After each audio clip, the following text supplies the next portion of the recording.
Bapak, Ibu, dan Saudara yang dikasihi Tuhan, hari-hari ini kita mendengar satu istilah yang cukup viral. Istilah itu adalah new normal atau normalitas yang baru atau kenormalan yang baru. Setelah kita mengalami masa-masa yang tidak mudah, kita semua seolah-olah terpenjara di rumah kita masing-masing. Hanya beraktivitas di seputar 4 dinding rumah kita dan pagar rumah kita. Dan kita tidak berani keluar bahkan ke jalan atau halaman rumah kita untuk menghampiri orang-orang di sekeliling kita. Inilah saatnya new normal. Normalitas yang baru itu berlaku dan terjadi. Sehingga normalitas yang baru ini tak mungkin teringkari.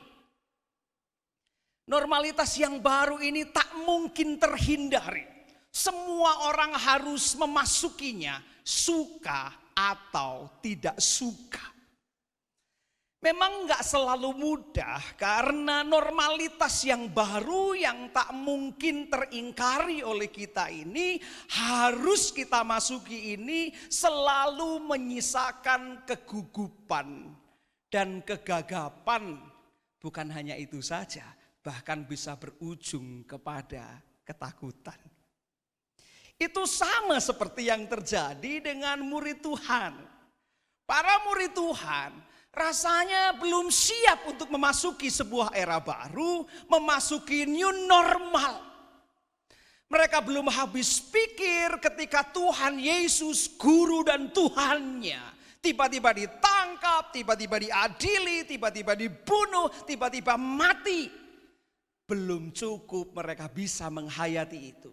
Lalu mereka menyaksikan kebangkitan yang mengherankan. Kebangkitan yang melampaui akal pikiran mereka. Dan Tuhan Yesus menampakkan diri di hadapan mereka. Menyaksikan dan mewahyukan dirinya yang bangkit. Dengan mata dan kepala mereka sendiri mereka saksikan. Sukacita ada. Tetapi yang terjadi justru setelah itu tiba-tiba Tuhan Yesus naik ke surga.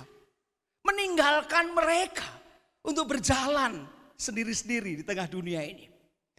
Mereka terus berpikir bahwa mungkinkah kami akan sanggup untuk memulai sesuatu yang baru tanpa Dia. Yang secara fisik selalu hadir, memproteksi, melindungi, memelihara dan mengarahkan.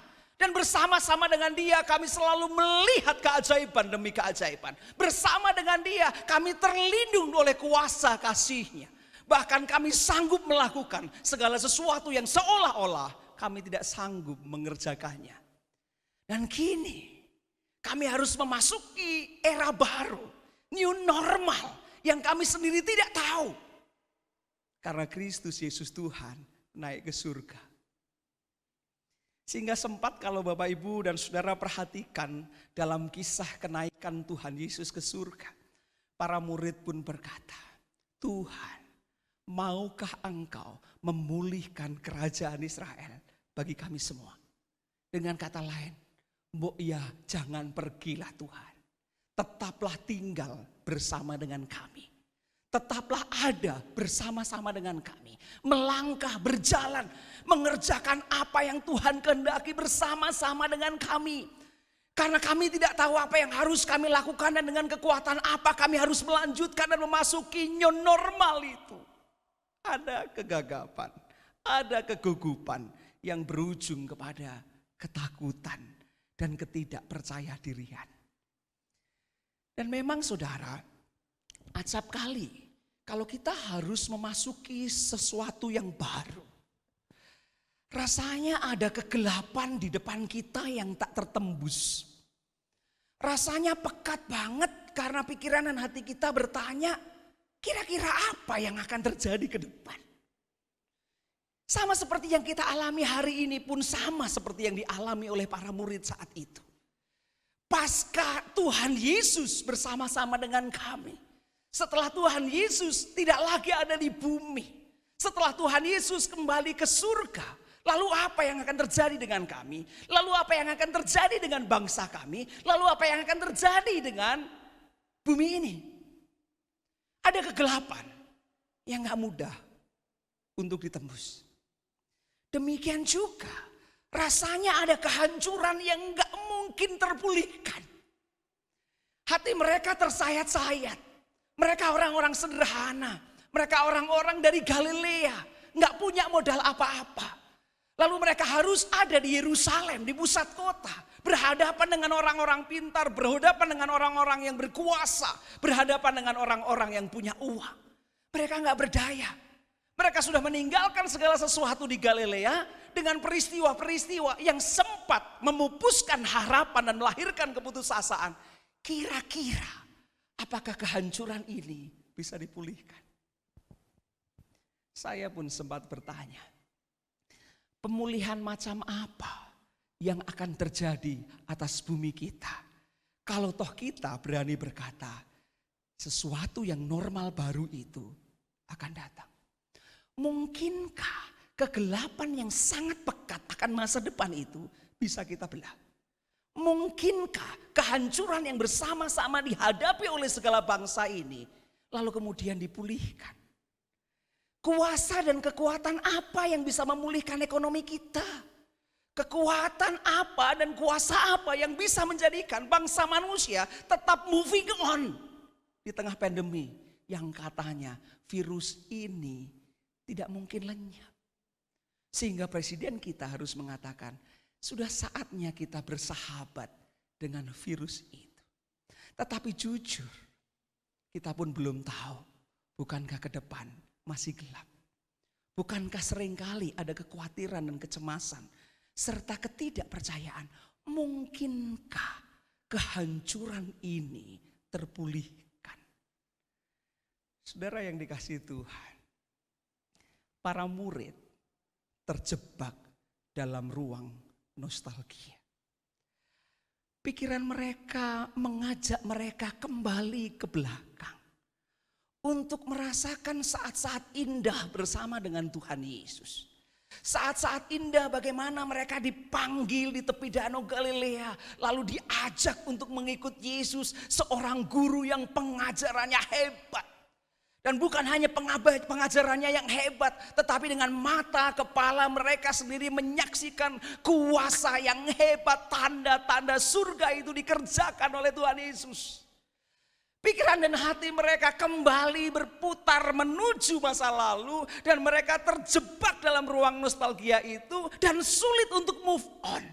Karena apa? Kalau mereka move on, depan gelap. Kalau mereka move on, mereka sudah terlanjur jatuh cinta dengan Yesus bersama-sama di masa lalu. Dan kalau Tuhan Yesus gak ada, lalu dengan siapa kami akan berjalan?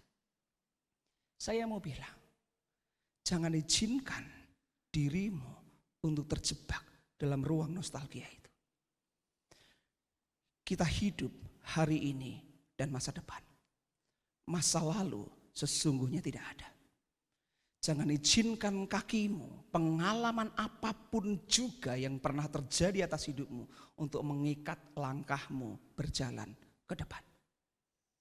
Itu semua sudah lewat. Kalau kita bernostalgia, normalitas yang baru ini terjadi seperti normalitas kita yang lama yang pernah lalu itu. Please jangan bermimpi, karena itu tak mungkin terjadi. Banyak orang masuk dalam penjara masa lalu. Sama seperti para murid kalau kita lihat dalam kesaksian Injil Yohanes. Mereka ada di dalam ruangan yang terkunci. Oleh rasa takut. Oleh rasa tidak percaya diri. Dan ketakutan untuk melanjutkan kehidupan. Di samping ancaman-ancaman yang mengelilinginya. Dan pilihan yang sering kali kita ambil adalah sembunyi. Pilihan yang kita ambil adalah mandek di situ saja. Berhenti di situ saja. Tapi saya mau bilang, Tuhan Allah itu progresif. Ia tidak mau hanya sekedar mengajak kita untuk bernostalgia dengan masa lalu. Oleh karena itulah dia selalu mau memperbaharui kasih setianya setiap pagi. Setiap hari selalu diperbarui. Itu menolong kita dan mengarahkan mata kita supaya kita mengarahkan pandangan ke depan. Karena kalau kita selalu menengok ke belakang, bernostalgia, dan kita terjebak dengan ruang nostalgia masa lalu, saya mau bilang, kita nggak akan pernah move on. Dan kalau kita tidak pernah bergerak ke depan, engkau nggak akan melihat janji Tuhan, maksud, kehendak Allah yang sungguh amat baik itu yang pernah dijanjikan atas kita. Please, jangan terjebak dalam ruang nostalgia. Saatnya move on. Ayo kita move on. Nah Bapak Ibu dan Saudara yang dikasihi Tuhan, kita nggak bisa lalu hanya berhenti di sini saja. Murid-murid Tuhan diajak oleh Tuhan maju, bergerak. Engkau tidak hanya berhenti di Yerusalem. Saatnya engkau pergi ke ruang yang lebih besar. Melangkah ke tempat yang lebih jauh. Merengkuh dan melompat di tempat di mana Tuhan mau. Maka ketika Tuhan mengingatkan para murid saat dia mau naik ke surga, Tuhan berkata, engkau akan menjadi saksiku, menyaksikan Kristus, pusat dan inti kabar baik surga atas bumi, berita pembebasan, berita bahagia, berita penebusan, berita penyelamatan, berita damai sejahtera yang memulihkan, menghidupkan dan memberi pengharapan itu. Engkau yang harus menyaksikannya.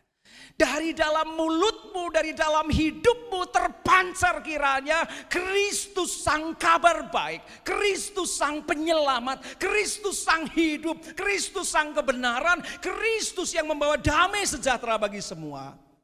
Bukan hanya di Yerusalem, tetapi di seluruh Yudea, menyeberang ke Samaria, bahkan sampai ke ujung bumi, menembus sekat dan batas-batas. Tuhan mengajak kita beyond, melampaui penjara-penjara hidup kita, lompati. Melampaui batas dan sekat-sekat keterbatasan kita yang seringkali kita buat sendiri. Dan peristiwa Pentakosta hari ini mau meneguhkan sesuatu yang ajaib dan mulia dari surga, bukan dari bumi ini. Mari kita perhatikan ayat yang pertama. Ketika tiba hari Pentakosta itu berarti hari ke-50. Bagi orang-orang Yahudi, orang Yahudi sangat-sangat sungguh-sungguh sukacita merayakan peristiwa Paskah, yaitu keluarnya bangsa Israel dari Mesir. Peristiwa pembebasan dan kebebasan itu selalu dirayakan dan dihayati sebagai peristiwa yang sangat istimewa dalam hidup mereka. Tentu sama seperti kita. Perayaan hidup sebagai orang yang ditebus, perayaan hidup sebagai orang yang diselamatkan, perayaan hidup sebagai orang yang tidak lagi ada dalam penindasan dosa, kematian dan kebinasaan. Dan kini kita telah menjadi milik Allah oleh karena kuasa kasih karunia darah Tuhan Yesus. Itu yang perlu dirayakan. Nah, orang Yahudi merayakan itu. Lalu kemudian mereka merayakan selama 7 minggu. Jadi ada 7 minggu sehari, itu kan 1 hari berarti 1 minggu berarti 7 hari, berarti mereka merayakannya 7 kali 7, 49 hari. Dan hari ke-50 setelah 7 minggu itu tibalah hari Pentakosta. Apa yang mereka rayakan? Mereka merayakan hari raya yang disebut sebagai Syavuot. Hari raya Syavuot adalah di mana orang-orang Yahudi merayakan turunnya hukum Taurat lewat Musa di Gunung Sinai. Nah, babak baru dimulai.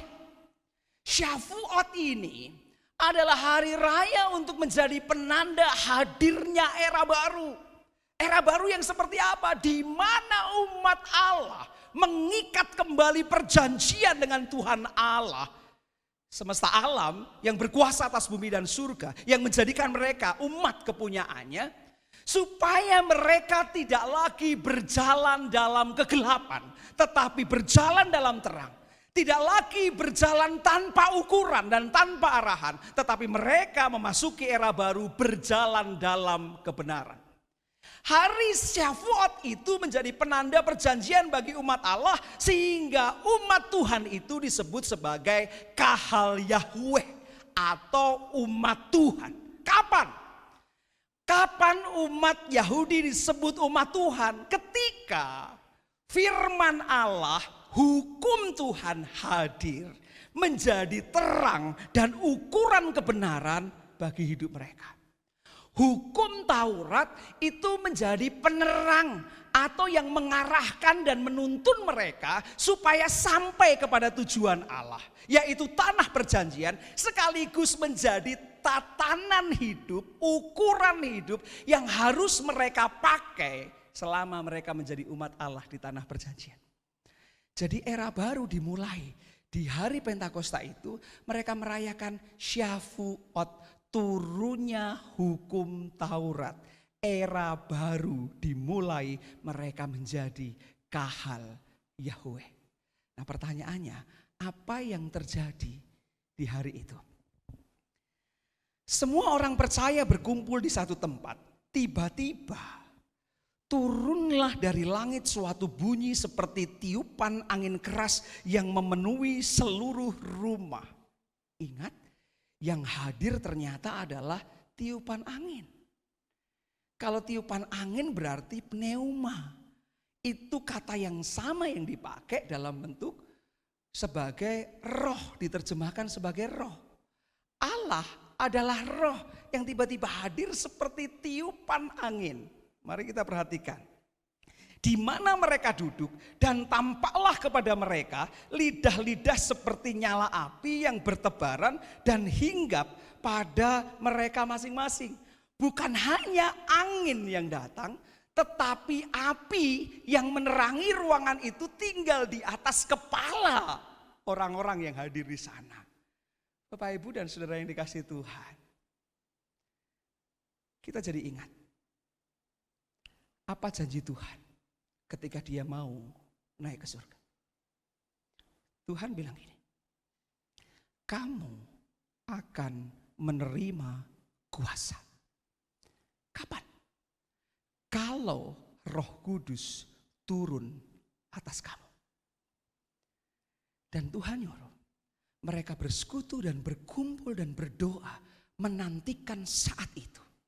Saat di mana Roh Kudus turun atas kamu. Kalau Roh Kudus itu turun atas mereka, apa yang mereka alami? Tuhan Yesus berkata, maka kamu akan menerima kuasa. Perhatikan, kata yang dipakai di dalam Kisah Para Rasul 1 ayat 8 berkaitan dengan kuasa itu bukanlah kuasa untuk kita berkuasa menempati jabatan atau kedudukan. Tetapi kata yang dipakai adalah dunamis. Jangan salah, Roh Kudus memberikan dunamis. Bukan Roh Kudus memberikan otoritas atau kuasa menduduki sebuah jabatan atau kursi dalam politik. Ketika murid-murid berkata tentang politik pemulihan kerajaan bagi Israel, dan itu artinya singgasana dan kekuasaan, justru Tuhan Yesus berbicara tentang dunamis. Kuasa apa? Kuasa yang memberikan kemampuan bagi para murid untuk menembus batas kemampuan mereka sendiri, sekat-sekat apapun juga. Dan kuasa yang disebut dunamis itu memampukan mereka berkarya, bekerja, menghasilkan buah yang memuliakan Allah. Jadi salah kalau kita berpikir janji Tuhan memberikan Roh Kudus supaya kita menduduki jabatan. Bukan. Kita dianugerahi Roh Kudus supaya kita memiliki kemampuan untuk berkarya. dan karya yang kita hasilkan dan buah-buah yang kita hasilkan oleh kuasa yang bekerja dari Roh Kudus itu, itulah yang akan memuliakan Allah. Itu yang pertama. Yang kedua, saudara harus tahu, Roh Kudus yang dianugerahkan ternyata bukan hanya memberikan kemampuan kita berkarya, tetapi sekaligus memberikan kuasa kepada kita untuk menembus batas. Saudara bayangkan, bagaimana mungkin seorang nelayan yang tinggal di Galilea dengan kesederhanaannya, yang gak terpelajar itu, yang gak punya apa-apa, mereka akan tetap terpenjara di pinggir danau Galilea lah kehidupan mereka. Untuk menyeberang Samaria, untuk menyeberang ke Yudea, apalagi bangsa-bangsa lain. Oh, jauh sekali dari kemampuan mereka. Tetapi firman Tuhan mengatakan ketika Roh Kudus turun atasmu, akan melahirkan api yang memberikan daya dan kuasa sehingga engkau tidak terpenjara oleh cupetnya kehidupanmu, cupetnya keterbatasanmu, cupetnya masa lalumu, cupetnya lukamu, cupetnya keputusasaanmu. Engkau sanggup melompat beyond, melampaui batas-batas yang ada. Kita menjadi bisa menembus ruang gelap itu. Kita menjadi mengerti bahwa pemulihan itu dimungkinkan. Kita menjadi tahu bahwa kita tidak sendiri. Jadi tangkap sungguh bahwa kita akan menerima kuasa yang memampukan kita menembus batas, yang memampukan kita berkarya, menghasilkan buah-buah kehidupan yang mendatangkan sukacita dan damai sejahtera bagi semesta. Kapan? Kalau Roh Kudus turun atas kamu, maka beri dirimu. Izinkan Roh Kudus memerintah atas engkau. Ini kan sama, saudara. Kalau kita lihat dalam peristiwa penciptaan. Kalau dalam peristiwa penciptaan dan hadirnya Roh Allah yang melayang-layang di permukaan air, kita jadi tahu. Kitab Kejadian menyaksikan, maka kegelapan menyelimuti samudra Aram Raya. Ada kegelapan yang gak tertembus, yang pekat, karena gak ada sinar dan cahaya apapun yang di situ. Yang kedua, yang menarik adalah lalu kemudian bumi belum berbentuk dan kosong adanya. Jadi antara kegelapan dan kekosongan itu menyatu. Kalau kegelapan, kekosongan dan kehampaan itu menyatu, apa yang terjadi? Itu adalah masa yang sangat berat, yang sangat sulit dan sangat sakit. Kita tidak bisa melihat pengharapan itu. Yang ada adalah tohu wabohu dan kehancuran atau ketidakteraturan, chaos. Pertanyaannya adalah, kapan kegelapan itu bisa disibak? Pertanyaannya adalah, kapan kekosongan itu, kehampaan itu bisa terisi? Kapan ketiadaan itu berganti dengan kepenuhan dan keteraturan dan menjadi sungguh amat baik? Jawabannya sederhana. Ketika Roh Allah, Tuhan Allah semesta alam yang adalah Roh itu hadir mengatasi kegelapan dan hadir mengatasi kehancuran dan kekosongan. Jadi yang menarik, maka kegelapan itu bisa diterobos. Ternyata kekosongan itu bisa diisi. Kehancuran dan keporak-porandaan itu bisa menjadi teratur dan dipulihkan.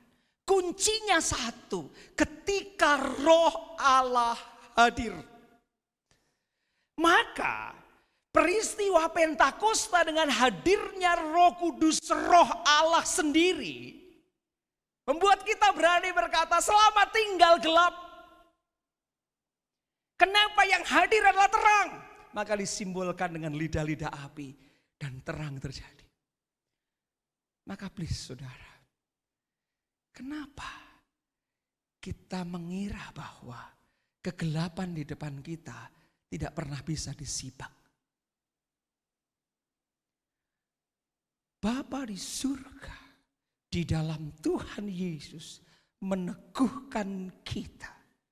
You're never walk alone.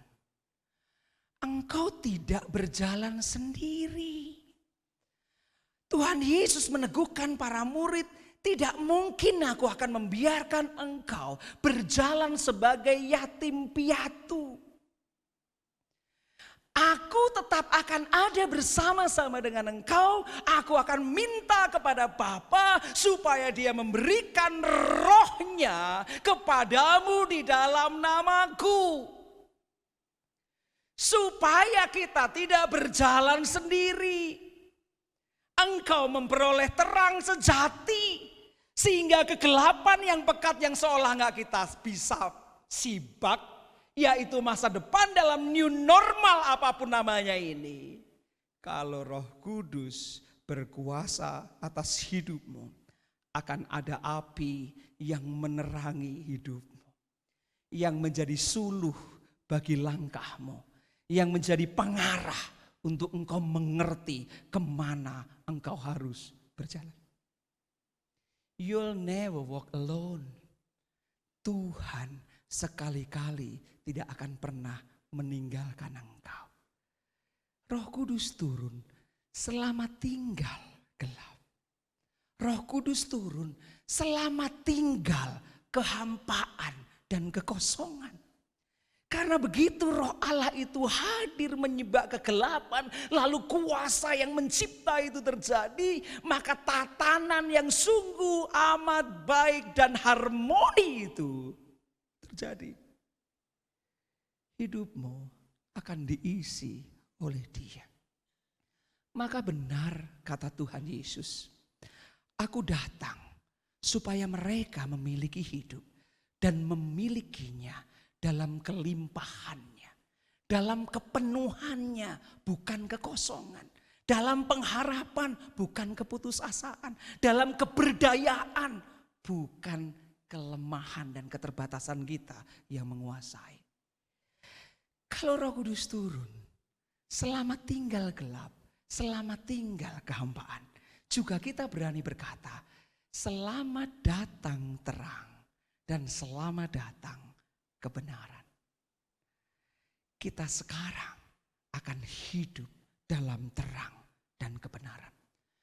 Maka Tuhan Yesus meneguhkan bahwa Roh Kudus yang dianugerahkan kepada kita, yaitu Roh Bapa, bukan hanya sebagai Roh Tuhan, kehadiran Tuhan yang menyertai, tetapi juga adalah roh kebenaran yang menuntun supaya kita memiliki tatanan hidup sebagai kahal Yahweh.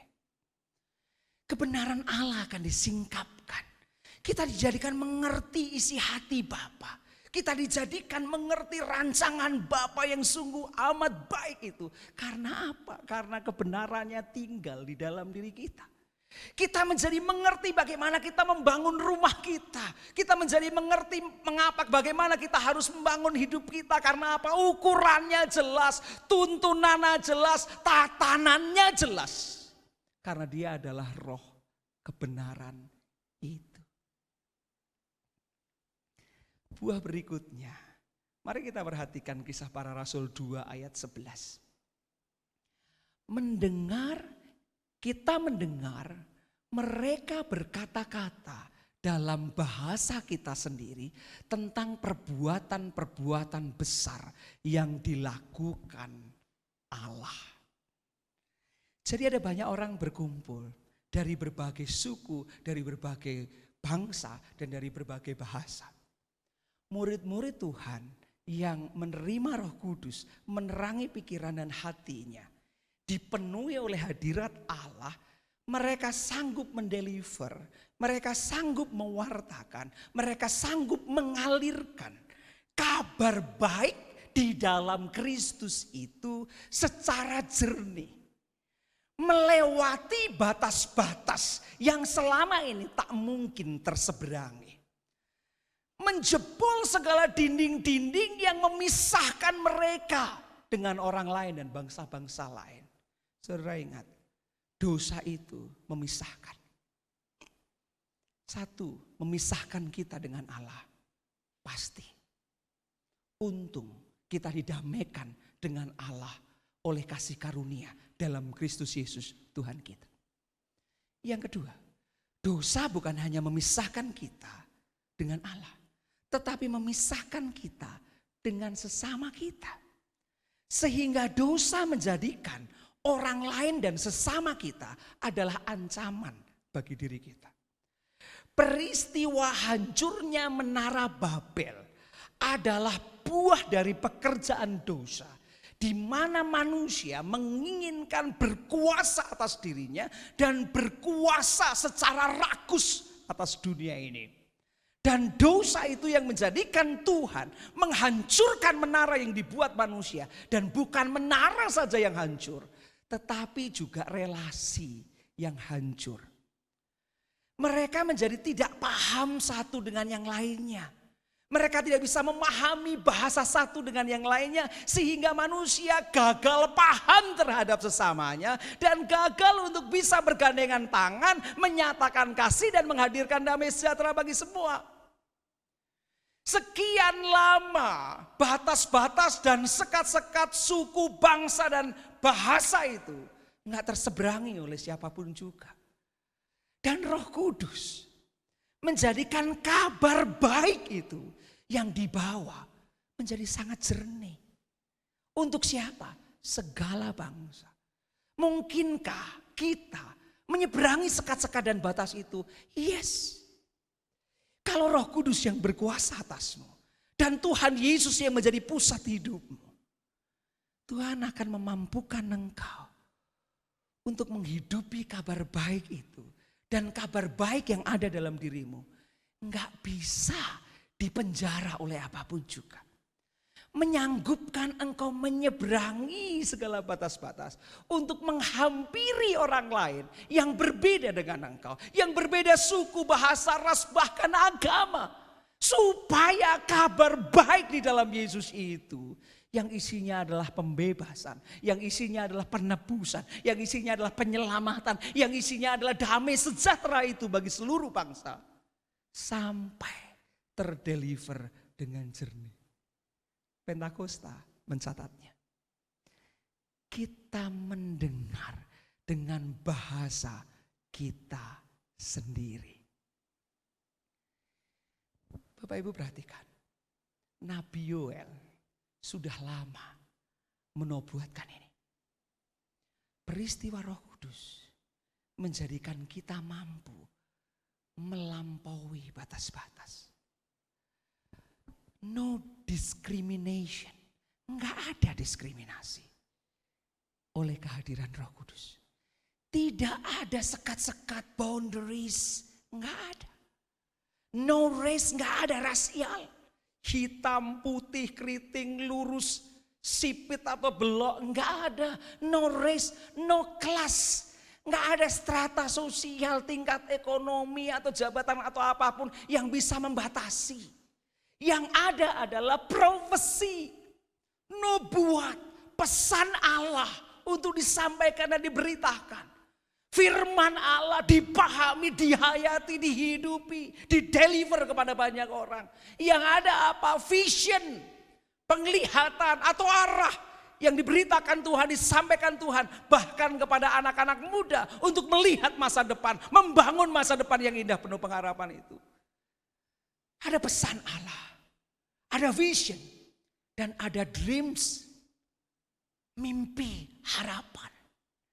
Jadi bisa dibayangkan, Roh Kudus membuat kita beyond the edge, beyond the limitation. Kita dibawa olehnya untuk berkarya dalam kabar baik, dalam roh Allah sendiri yang menghadirkan terang, yang menghadirkan tatanan yang sungguh amat baik. Anak-anak muda, laki-laki, perempuan, semua orang akan menemukan pesan Allah, profesi, nubuat-nubuat, apa yang Tuhan mau dan kehendaki disingkapkan. Pertanyaannya, menangkapkah engkau akan pesan Allah bagi hidupmu dan bagi bumi ini? Menangkapkah engkau pesan Allah atas orang-orang di sekelilingmu dan seisi rumahmu? Dan bahkan engkau, hai anak-anak muda, menangkapkah engkau akan visi Tuhan, maksud dan kehendak Tuhan bagimu dan kehidupan ini? Sehingga engkau memandang ke depan dan tidak hanya menengok ke belakang. Engkau tidak sibuk dengan lukamu, engkau tidak sibuk dengan kelemahanmu, engkau tidak sibuk dengan duniamu sendiri. Tetapi memandang ke depan menurut maksud dan kehendak Allah yang sungguh amat baik itu. Dan orang-orang tua, menangkapkah engkau mimpi ilahi yang Tuhan tetap titipkan atasmu? Mimpi tentang kehidupan, mimpi tentang pengharapan, mimpi tentang damai sejahtera. No discrimination, no boundaries, no race, no class. Isi hati Tuhan disingkapkan, visinya dinyatakan, mimpinya dihidupi. Maka saudara yang dikasihi Tuhan, di tengah sukacita turunnya Roh Kudus ini, biarlah kiranya membuat kita tetap percaya bahwa ada kuasa yang melampaui keterbatasan kita, menembus kegelapan, new normal, membangun pemulihan, sebuah tatanan yang sungguh amat baik. Bukan oleh kekuatan kita, tetapi oleh kuasa dinamis Roh Kudus. Maka izinkan dirimu dikuasai oleh Roh Kudus. Tetaplah percaya dan jangan lupa untuk berbagi. Haleluya. Kita berdoa. Bunda akan menaikkan doa tanggapan firman Tuhan ini. Mari kita berdoa. Bapa Surgawi, di dalam nama Tuhan Yesus, kami sangat bersyukur. Hari ini kami memperingati turunnya Roh Kudus. Dan Tuhan menggenapkan atas kami dalam kebenaran firman Tuhan yang sudah kami terima, kami dengarkan, kami renungkan, disampaikan oleh hamba-Mu. Sungguh hati kami meluap dengan sukacita. Hidup kami semua ada dalam penyertaan dan berkat Tuhan. Kami diberi kekuatan, kuasa, Roh Kudus yang menyertai dan tinggal tetap dalam diri kami. Haleluya. Terima kasih Tuhan. Kami senantiasa diperdengarkan, dinyatakan oleh Tuhan dalam kebenaran-kebenaran firman-Mu. Terima kasih Tuhan, betapa baiknya Engkau kepada kami. Engkau tidak meninggalkan kami sebagai yatim piatu. Sungguh-sungguh kami merasakan pimpinan, bimbingan, penyertaan, otoritas Tuhan bekerja menyertai kami setiap hari. Bapa, muliakanlah nama-Mu dalam hidup kami. Amin. Kiranya sungguh-sungguh kami merendahkan hati dan kami menerima curahan Roh Kudus yang akan menolong kami, yang akan menyertai kami dan akan menuntun kami supaya karya demi karya Allah berwujud nyata dalam kasih kami kepadamu dan kepada sesama. Berkatilah kami semua ya Bapa, dan tolonglah kami supaya kami tetap ada dalam perlindungan tangan Tuhan yang sungguh amat baik. Terima kasih Bapa di surga, terima kasih Tuhan Yesus, terima kasih ya Roh Kudus. Terpujilah Engkau selama-lamanya. Haleluya. Amin.